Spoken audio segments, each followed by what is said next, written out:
Welcome to the Deep Dive. We're your shortcut to getting informed, unpacking sources, and finding those really surprising bits of knowledge. That's right. Today, we're digging into a narrative that's, well, it's haunting, but also quite profound. It's all about the echoes of the past, presences that just don't seem to fade away. Exactly. And our mission really is to explore that idea, lingering presences, memory, how powerful events, or even just one person's essence, can leave a mark, a real mark, something that alters things. Like a ripple effect. Precisely. And we're looking at this through stories about a particular phantom, quite an eerie one, described not as living or dead. But memory itself, that's the description. That's what the sources say, pure memory. Okay, let's unpack that. The story takes us somewhere specific, doesn't it? It does, the misty forests of Valemore. Right, so you've got these ancient chapel ruins, picturing broken walls, vines everywhere, and this deep, deep silence. Almost like it's waiting for something. That's the feel the sources give it. But the whispers say something is still there. And that something centers around Brother Kalen. Yes, a monk from centuries back. Lived a simple, devout life. Until the fire. It broke out in the chapel, and his first thought wasn't self-preservation. It was the sacred scrolls. So he ran in to In save his shadow them. can be seen A nearby. completely selfless act. But he didn't make it out. Lost in the flame. Tragic. Terrible. But here's where it gets strange. That devotion, that fiery end, it didn't just become a sad story. It seems to have coalesced Into this phantom. into this phantom. Yeah. But not, a typical ghost wanting revenge or something. Yeah. The narratives are specific.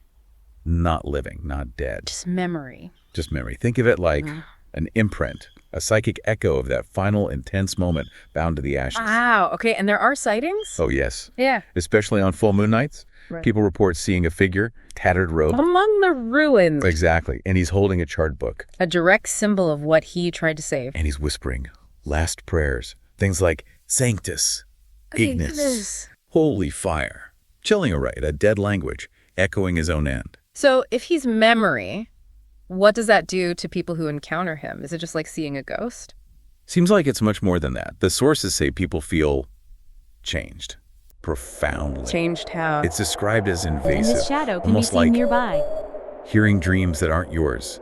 Voices that feel like they're from outside your own head. Like his memory is somehow bleeding into theirs. That's the implication. It's unsettling. The idea that a memory, an echo, could literally get inside your mind. Yeah, that's deeply weird. Is there a specific account of this? There is. A historian named Leora. She went there purely out of curiosity, academic interest, Wave woman. or perhaps just very curious. She went into the ruins at night, saw Kalen kneeling, hollow-eyed, lit by the moon. Okay, that's creepy enough. But then, time itself, reportedly, shifted for her. That's what he used. Shifted. Whoa. And she heard his voice, whispering directly to her, it seemed. You remember?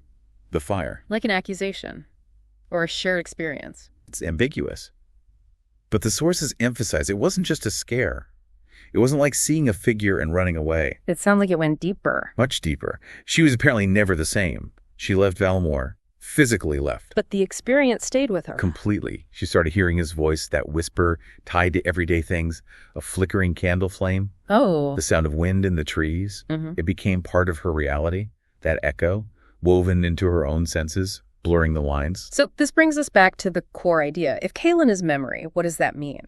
That history or intense emotion can leave this active residue. It really challenges how we think about memory, doesn't it? It Yeah. suggests that maybe extreme moments, intense devotion, tragedy, selfless acts, maybe they don't just vanish into the past. The imprint somehow. They imprint, like an energy signature maybe, Yeah. etched into the fabric of a place so deeply that it becomes, almost active, an influencing presence That interacts with people. that interacts with people, especially those may be more sensitive to it.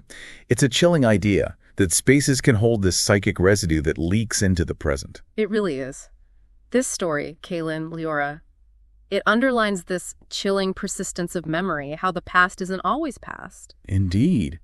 It makes you wonder if some whispers, like Kalen's, truly never fade, and some fires never really die out, what else is out there? What other imprints? Exactly. What unseen marks has history or strong emotion or tragedy left on the world all around us? Things subtly influencing us right now in ways we just don't perceive. Makes you think, doesn't it? What echoes or maybe forgotten stories might be hiding in the places you think you know so well, just waiting to be